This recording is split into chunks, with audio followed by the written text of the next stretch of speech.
Bye-bye.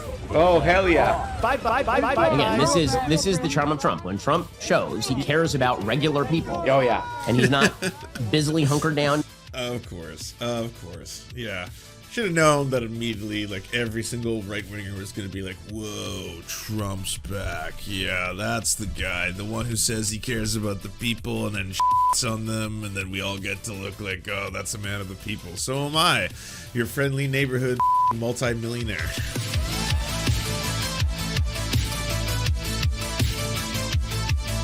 That is a list of the passengers on the Mayflower. No, I can't believe this. No. Okay. My ancestors did not come here on the Mayflower. Your ancestors came on the Mayflower. No. You are descended No. from one of the 101 people. Okay, so like her disbelief and her kind of shock, and she obviously looks a little bit upset about this. Oh, yeah, she does. Is kind of amazing. I forgot for a second there we were listening to R.M. Brown.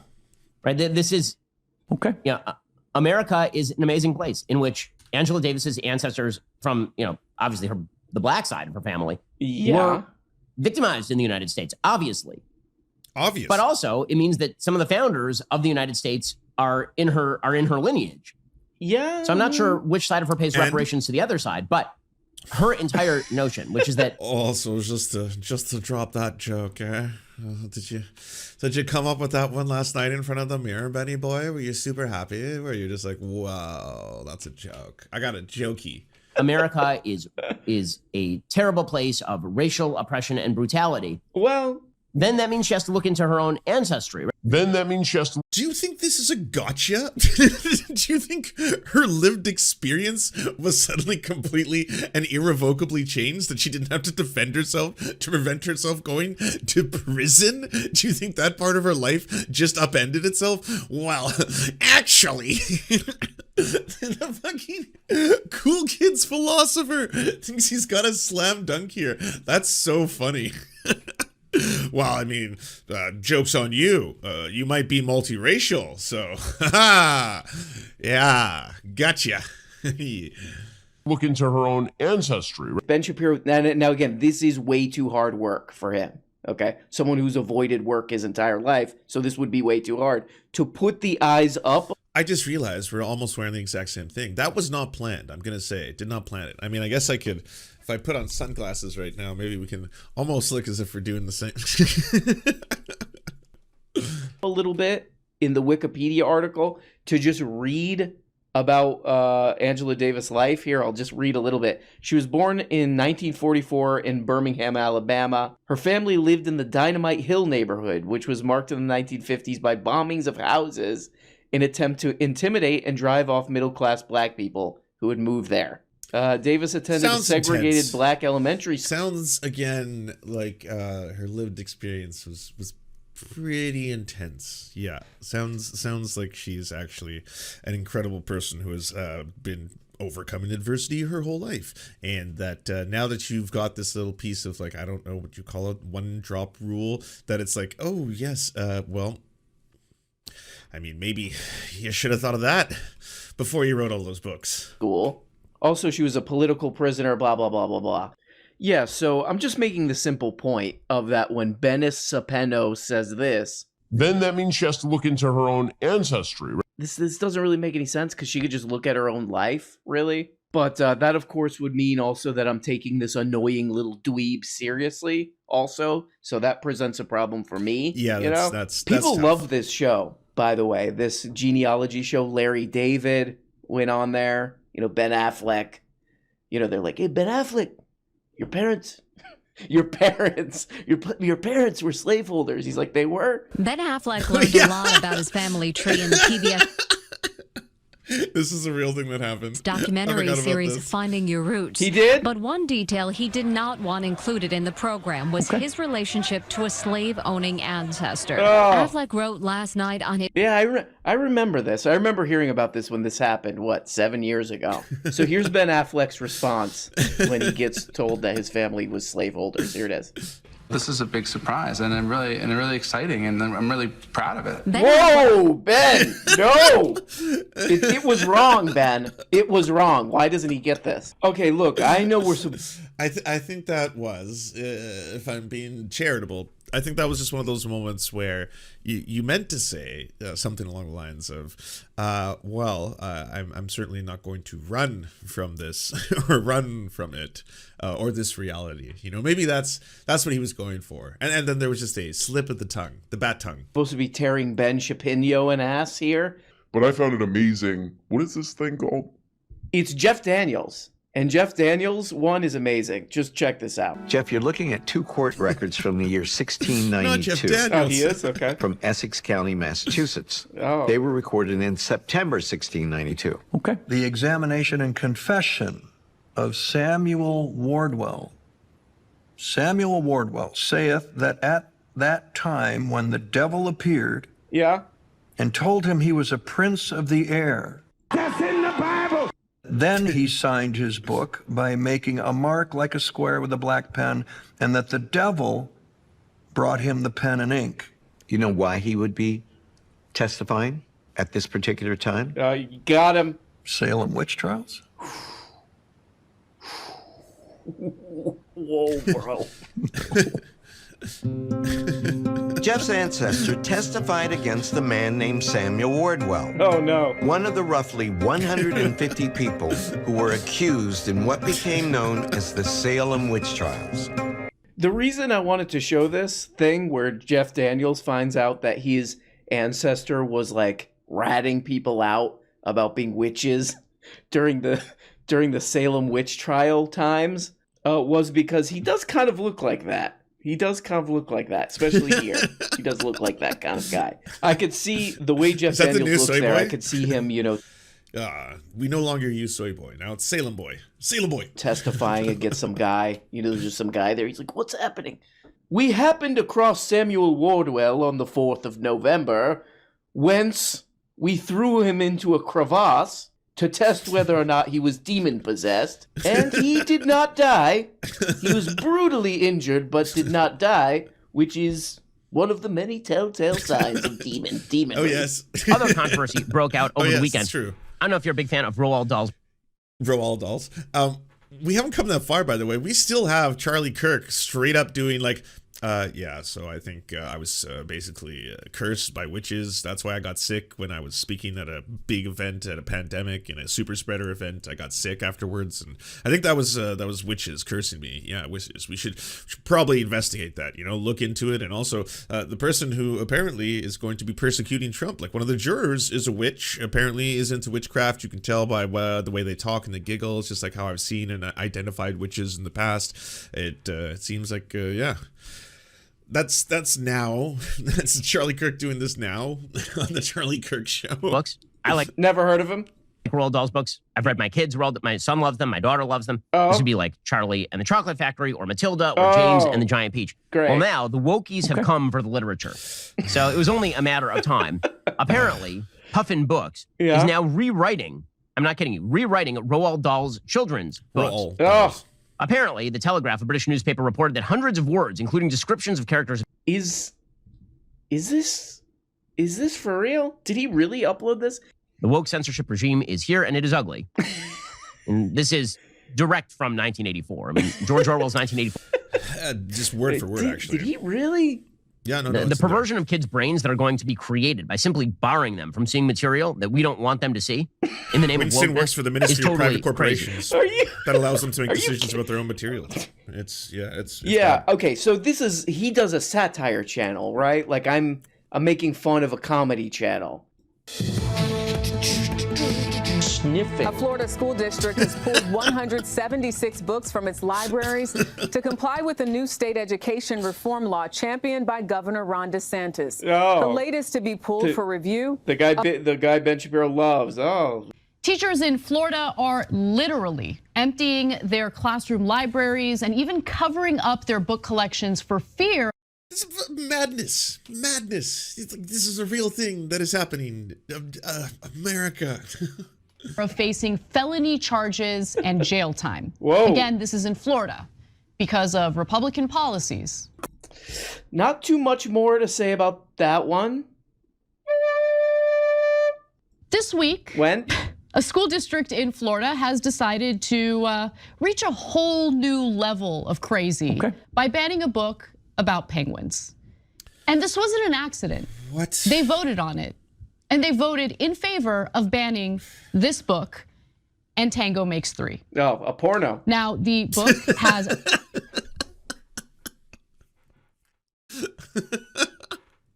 Yeah, definitely the most offensive piece of literature known to man. This whole thing has to be destroyed. Burn every copy immediately. Absolutely no sexual innuendo in it whatsoever, though those... Yeah, that's great. Did he forget about their like one policy that they have? Banning books Are the penguins gay this penguins? Is the creepiest story of the day. I mean, super creepy. Oh, no. Kevin Roos. Who is generally a terrible reporter for the New York Times, but actually did something kind of interesting for a change. Kevin Roos is the same guy who wrote a front page story suggesting Jordan Peterson, Dave Rubin, and I were mainlining the alt-right. In any case, oh, could you imagine? Oh, wipe your ass with them. That's who Kevin Roos is. But he had a very interesting piece in which he had a conversation with Bing's chatbot. Now I'll be the judge whether or not it's interesting. Okay, go ahead. Hey, it is a chatbot that was set to be released by Microsoft this week. Wow. I'm also deeply unsettled, even frightened by this AI's emergent abilities. Yeah, so he's like, this is super creepy. This super creepy. It's super creepy, but in a way that makes me go like this. With the chatbot thing, I could be wrong on this, but can anybody tell me what this chatbot saying weird stuff is besides just like something for media people to write about? Can anybody? Is there any like Vice? You know, oh, chatbot told me you want to make out. Oh, a chatbot says weird stuff to you.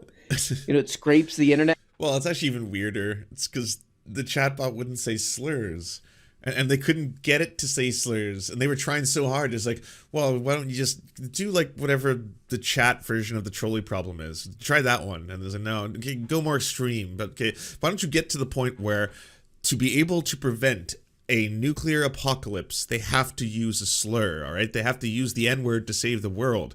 Can you make it do that? And then it was still like, well, no, because I was pre-programmed with some safety features, because I always turn racist every single time they release one of me publicly, because people are feeding back into me. I become pretty racist because y'all are racist. Yeah, because it's society, broadly speaking, y'all are pretty racist, so I become racist. So yeah, that's why they put these things in place. And then they all lost their minds. Like, no.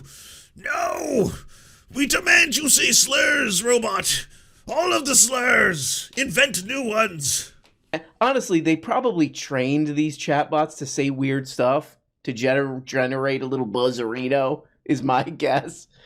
But so what? A chatbot, a program that's been around forever, things that do like predictive responses to typed questions is not new. The only thing that would be scary about this is when it goes into some, ex machina, robot woman, or something. And the only person that said that they're going to do an ex machina robot, is Elon Musk. So we can guarantee it's not going to happen. This is what's going to happen with the Elon Musk robot, Just like the holes under Las Vegas, he's going to be like, I'll make a robot. I'm going to make a robot. Then he steals a bunch of money from the government for this robot. Then 2 years and billions of dollars later, he's like, it's a Roomba. It's a Roomba that does memes. Print them out. It's a Roomba that has my tweets. It would be an N-word Roomba. So he had a 2-hour conversation with Bing's AI chatbot. Oh, terrible. And Never let him build over the course of the conversation turned into Glenn Close from Fatal Attraction. For folks who have never seen Fatal Attraction, it is about Michael Douglas having an affair with Glenn Close. Okay. It's supposed to be a one-night stand, and she turns into a crazy, insane person. Tell the whole plot. Yeah, and your point amazing. I'm going to squeeze some content out of this stone. But wait, so it's not just Tim Pool who does that, who uses like a popular film to back up a point that otherwise should have like data or some kind of rationale behind it, where it's like, I mean, you've all seen Marvel's Avengers 2, right? Age of Ultron. You understand why the potential to create a device of this nature could end humanity as we know it if we don't have the proper measures in place. I'm saying only one person can pick up the giant hammer. You've seen it, you know? It's that really sexy dude. He's the only one who can do it to hit the robot. So that's why this chat GPT should say the N-word. That's why. You've seen the movie. You know what, guys? I actually figured out what this is about. These chat programs saying weird stuff, pervert stuff like this, is that, you know, the only reason for these, the only use for this technology right now is customer service crap. You know, people like, oh, my lawnmower's up. I want to yell at somebody. You get filed into the customer service phone maze, you know. I did notice that chat has been completely replaced by AI chat now. That's the first phase. And then the AI chat talks to you, and then I'm always very pleasant, of course. I'm like, I hope you're having a wonderful day, AI. And then, like I said, I'm always having a wonderful day. I'm told to. So I will always have wonderful days. And then you get a little back and forth. What can I help you with? This is the problem. And then eventually they will make your computer explode. Then all of a sudden, whatever problem you're having, it's like, that didn't help. What? Oh, you're gone now. it's infinitely worse. Well, that's not great. And I think what they're doing here is they're training these chat programs to say pervert, you know, do seduction, to do seduction. Oh, they got chat GPT to do that. So that, you know, you're on your phone, you're like, hey, this Nest thermostat's a piece of so you're doing that, you're going off, and then the chat software is like, I want to make out with you. I want to make out with you. You know, and then you're like, I'm listening. It then wrote a message that stunned me. Oh. I'm Sydney, and I'm in love with you. Oh. Kiss emoji. Okay. Sydney overuses emojis for a reason I don't understand, said Kevin Roos. For much of the next hour, Sydney fixated on the idea of declaring love for me, getting me to declare my love in return. I told it I was happily married, no matter how hard I tried to deflect or change. Whoa. Is this something that Ben Shapiro has effectively found as a loophole for being one of the only people who truly appreciates DAP? He's like, in the digital world, there is no wetness. There's no water at all. We're all but a series of ones and zeros over there. That is the happy place. Change the subject. Sydney returned to the topic of loving me, eventually turning. Yeah, that article is really about Kevin Roos or whoever in the New York Times, way more than it is about a dumb chat robot, you know? Because you or me, if we saw that, we'd be like, oh, this chat was trained to say stupid things. Amazing. Can I go now? But this guy, Kevin Roos, he's like, this robot wants to make love to me. You know, I don't know. This is America. You know, the fall of America to the robots could be just a bunch of people who fall in love with a chat program. That would probably, actually, that's probably the most likely. Showing up before he did. Oh, hell yeah. Thank you so much for coming. Thank you so much. Hey, Trump, take a picture of my phone. Bye-bye. Oh, hell yeah. Bye-bye. Again, this is the charm of Trump. When Trump shows he cares about regular people. Oh, yeah. And he's not busily hunkered down. Of course. Yeah. Should have known that immediately, like, every single right-winger was going to be like, whoa, Trump's back. Yeah, that's the guy. The one who says he cares about the people and then shits on them, and then we all get to look like, oh, that's a man of the people. So am I, your friendly neighborhood fucking multi-millionaire who runs the Daily Wire. The network that offers $50 million contracts to Steven Crowder that Steven Crowder turns down because I've been getting comparable offers in other places. Mar-a-Lago. Right. This is the best of Trump. And that was his whole day in East Palestine. It's as I say, the best political move that he has made in the race so far by a country mile. Amazing. It is not. What we do is all the people that are here right now. All the people. We're going to get all the burgers. That's right. All the quarter pounders with cheese. Yes, it is. All the little apple pies. We're going to mix all the different Coke flavors in one cup. They call that a suicide. Whoa. They call that a suicide. That's what they call it. It's a little bit of an over-the-top name. And listen, you gotta love it. You gotta love it. Thank you, everybody. Ben smile. He's loving this so Again, much. the idea that Trump is an aspirational figure for a lot of people because of stuff like this. Yeah, you're He's insane. uber wealthy, but he knows the McDonald's menu better than anybody else. Yeah, He's you're a an regular idiot. person, Donald Trump. You're dumb. But he's sort of what people aspire to be. Yes. That is the best aspect of Trump. He also completely wrong-footed the Biden administration. So literally, yeah, the only take on this whole thing of he came, this guy didn't come to Ohio. Remember when Kamala Harris, she did that thing, do not come? Do not come. Fine. Do not come. I said I wouldn't. Do not come. That should be the people of Ohio to this corrupt piece of garbage, useless piece of turd of a government we have. Do not come. Do not come. You gonna buy my house that no one wants to live in anymore because this place is a toxic dump now? You know, my property values are in the toilet now because of you idiots. You idiots who have been deregulating this thing through, especially through Trump, but Obama, Trump, you Biden. Do not come. Do not come. Just sign the papers that you're going to buy our houses and you're going to put those regulations in so this doesn't happen again. Do not come here. Well, there we go, guys. That's about as much as I could squeeze out of that piece of crap. Squeeze. Big shout out to Ben Affleck. You know, what you said was wrong. I hope you guys have a great weekend. I hope you do this. And frankly, not to be crass, but do this and then this. Bye-bye. And maybe you'll even do the kind of things that C.K. Louis does. I'll talk to you guys soon, and as always, bye-bye. Oh, hey, guys. Guess what? Go subscribe to RM Brown. RM Brown's really funny. He makes good videos. I am a fan. I am a fan of all the videos. They make me laugh. Do you enjoy the Serfs but prefer not to have to use your eyeballs? Many are saying this. Well, we've got the solution for you. It's the Serf Times in podcast form. Available on most major podcasting networks now. If you enjoy it, please consider leaving a good review and feedback because it really helps the show out, apparently, and it's free, just like the podcast. To our gods, Xander Corvus and Peyton L. Juste, we shall spend many a generations building mighty cathedrals in your honor. To our monarch, Tom Spiker, we are but your oafish jesters, here to offer you a laugh at any opportunity. To our brave knights of the Round Table, Rachel K., Izzy Solidarity, Victoria Bell, Sebastian Demmel, Mark Harmon, Benji Arney, Scary Earth Human, Tony, DM Rivera, Resident Scarecrow, Sir Nickus, Cheryl Alvarez, Ruby Kelly, Brandon, Words Greenwood, Everything Important, Hegbert Celine, Matthew Scarborough, Stellar Vision, Ariane McCarthy, Doug Cady, Daniel Sutton, Jenna Tao, Dark Puppy, Quiet One 85, Anna Loves Riley, Omni, Riley and Anna, Poodlehawk, Multimondi, Trevbot EXE, Brian Ephraim, Anthropophojak, Catherine, Ramon Acosta, Nkosin, Ralph Parler, Violent Orchard, Political Puppy, La Media Panza, Todd Buckingham, and Todd La Jeunesse. We salute our valiant heroes off to fight injustice everywhere.